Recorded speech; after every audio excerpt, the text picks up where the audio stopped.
बिहार में जमीन की रजिस्ट्री कराना अब काफी महंगा हो गया है। सरकार ने 19 जून से रजिस्ट्री और स्टैंप शुल्क में भारी बढ़ोतरी कर दी है। नए नियम के तहत शहरी इलाकों में रजिस्ट्री फीस सीधे दोगुनी कर दी गई है, जबकि ग्रामीण क्षेत्रों में इसमें 60% तक का इजाफा किया गया।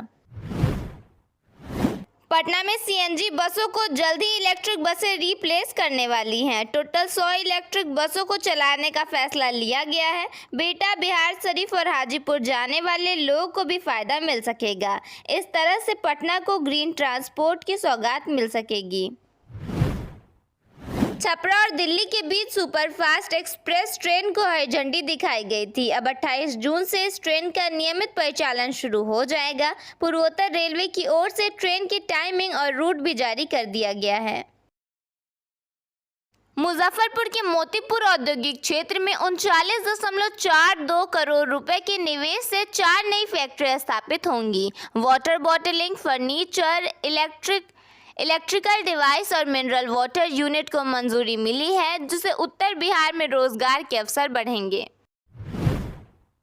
बिहार में सरकारी जमीन पर अवैध जमाबंदी रोकने के लिए दाखिल खारिज के नियम कड़े कर दिए गए हैं। राजस्व मंत्री डॉक्टर दिलीप कुमार जायसवाल ने आदेश दिया है कि अब हर म्यूटेशन आवेदन का मिलान सरकारी भूमि सूची से ऑनलाइन किया जाएगा। इसके लिए बिहार भूमि पोर्टल को अपडेट कर दिया गया है।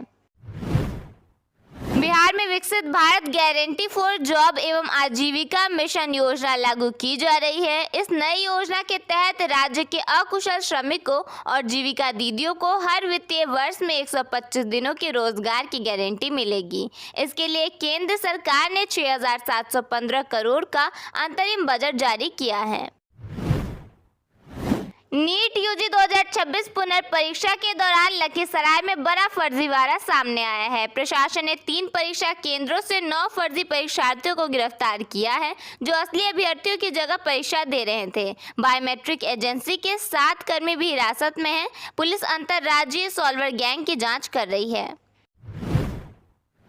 बेतिया के अभिनव कुमार ने 70वीं बीपीएससी परीक्षा में 292 रैंक हासिल कर डीएसपी पद प्राप्त किया है। 18 लाख रुपए सालाना पैकेज वाली अमेरिकी कंपनी की नौकरी छोड़कर उन्होंने सेल्फ स्टडी के दम पर सफलता पाई। उनका अंतिम लक्ष्य अब भी यूपीएससी है।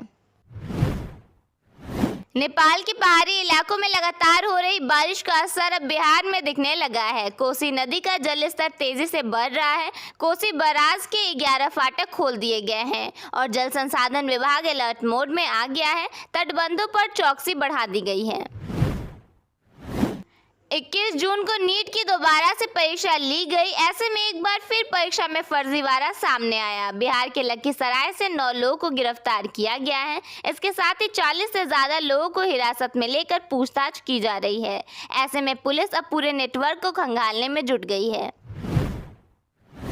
भरत तिवारी एनकाउंटर मामले में अब भोजपुरी स्टार्स की एंट्री हो गई है। खेसारी लाल यादव आज बिलौटी पहुंचकर परिजनों से मिले हैं। न्याय की मांग करते हुए आर्थिक मदद भी की। इस मामले में बढ़ते जन समर्थन से राजनीतिक और सामाजिक हलचल तेज हो गई है।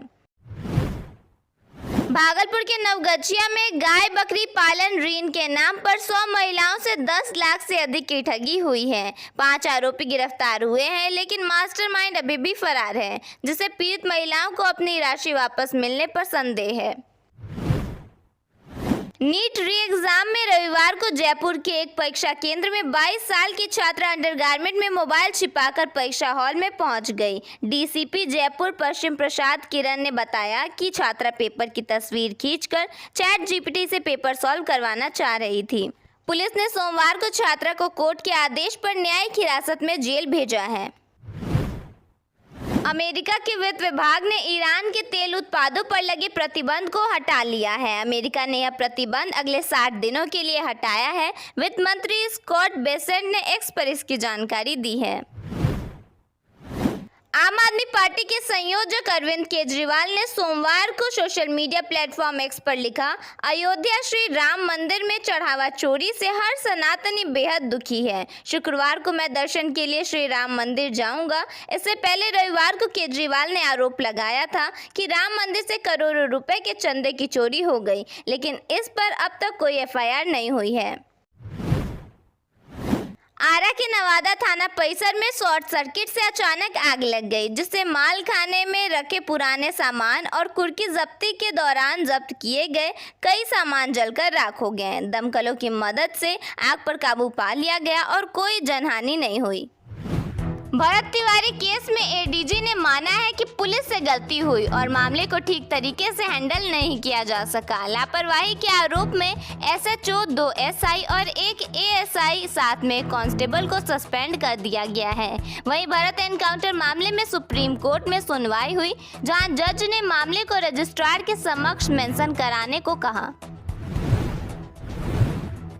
दरोगा समेत 7 लोगों की हत्या के आरोपी ललन को यूपी पुलिस ने एनकाउंटर में मार गिराया। ललन समस्तीपुर का रहने वाला था। बताया गया कि उसके 2 भाई भी पहले मुठभेड़ में मारे जा चुके हैं। रीनीट परीक्षा में अभ्यर्थियों की जगह सॉल्वर बैठाने का मामला सामने आया है। इस कथित रैकेट में 40 लाख रुपए में डील होने की बात कही जा रही है। मामले में 5 मेडिकल छात्रों समेत 24 लोगों को गिरफ्तार किया गया है। गिरफ्तार आरोपियों में पीएमसीएच का एक छात्र और बायोमेट्रिक जांच करने वाली कंपनी के 14 कर्मचारी भी शामिल हैं। बिहार के गोपालगंज में अभिनेता पंकज त्रिपाठी के बड़े भाई विजेंद्र नाथ पर हमला किया गया। वह घर के बाहर बैठे हुए थे, तभी एक हमलावर ने उन पर कुदाल से वार कर दिया। हमले में वह घायल होकर वहीं गिर पड़े। पुलिस ने आरोपी राजेश को गिरफ्तार कर लिया है। मुख्यमंत्री सम्राट चौधरी ने कहा कि अपराधियों के खिलाफ कार्रवाई जारी रहेगी। उन्होंने कहा कि कोई अपराधी का पक्ष भी ले फिर भी उसे छोड़ा नहीं जाएगा और सफाई अभियान चलता रहेगा। मुख्यमंत्री ने यह भी कहा कि नीट परीक्षा में गड़बड़ी रोकने के लिए वह 3 दिनों तक नहीं सोए। सांसद पप्पू यादव ने भरत तिवारी एनकाउंटर मामले की न्यायिक जांच की मांग की है। उन्होंने कहा कि रोशन की तुरंत गिरफ्तारी और अनंत सिंह पर कार्रवाई करने की औकात नहीं है। साथ ही उन्होंने मामले की निष्पक्ष जांच कराने की बात कही है। मुंगेर में एक सरकारी कार्यक्रम के दौरान राष्ट्रगीत बजने पर कुछ अधिकारी अपनी कुर्सी से नहीं उठे। जिला कृषि पदाधिकारी सुष्मिता अन्य कर्मचारियों से बातचीत करती नजर आई। कार्यक्रम में मौजूद कुछ किसानों और अन्य लोगों ने राष्ट्रीय प्रतीकों के कथित अपमान को लेकर नाराजगी जताई।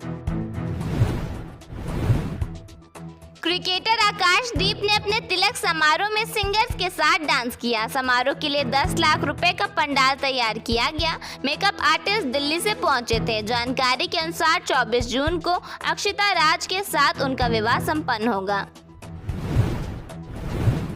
बिहार के सभी जिलों में आज मौसम सामान्य रहने का अनुमान है। हालांकि उमस भरी गर्मी बनी रह सकती है। किशनगंज, अररिया, पूर्णिया और कटिहार में बादल छाए रहने की संभावना जताई गई है। अधिकतम तापमान में 1 से 2 डिग्री सेल्सियस तक बढ़ोतरी हो सकती है।